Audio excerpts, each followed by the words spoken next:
Is the conflict with the Palestinians, as you see it today, is it about 1947, the very existence of the State of Israel? Or is it about 1967 and the possibilities of working out a two-state agreement? Which is it? It's about year 1000 BCE. Explain. So I'll be very blunt and honest. The biggest misinformation that would need our attention in order to move things forward is describing the Jews as foreign colonialists in their ancestral homeland.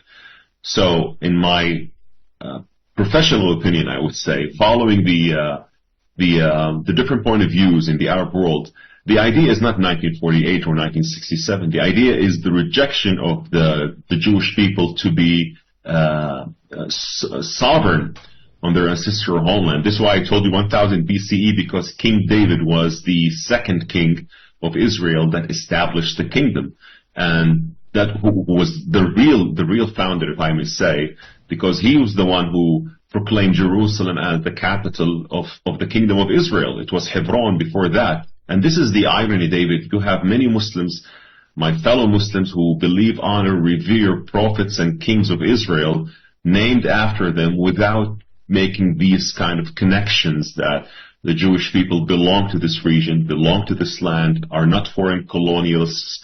The word Jew itself, by the way, was never used before 586 BCE to identify the group that was called the Israelites.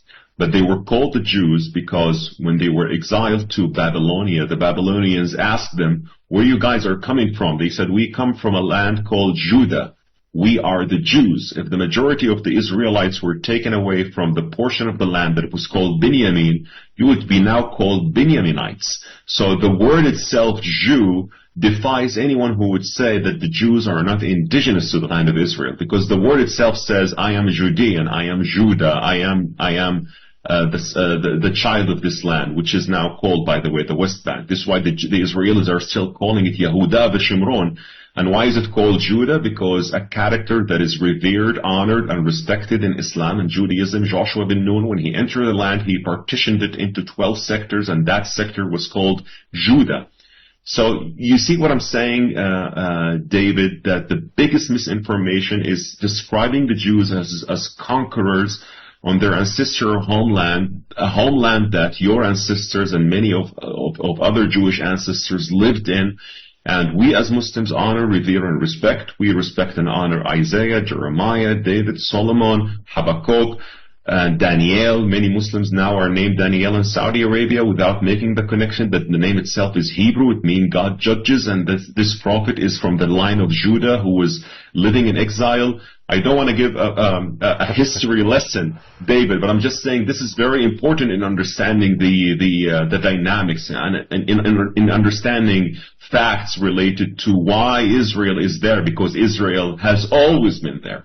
But the fact that Jews are sovereign on their national state or on their national homeland is an idea that doesn't fit with the narrative that looks and views Jews and Christians as always subjugated. So this is the real problem with those who refuse the existence of Israel. It was never borders with Israel. It was never about borders or which year is it, 1948, 1967. It's about the existence of Israel itself. And this is a problem that we need to solve. If we really want to solve issues, I don't want to throw some diplomacy and tell you what you hear in the Arab world or what you hear in the media by being so diplomatic. No, I just want to say the truth, that this is a problem that we need to solve before we move things forward. I can only hope that millions of people will hear that answer that you just gave. What a probing, powerful answer it is.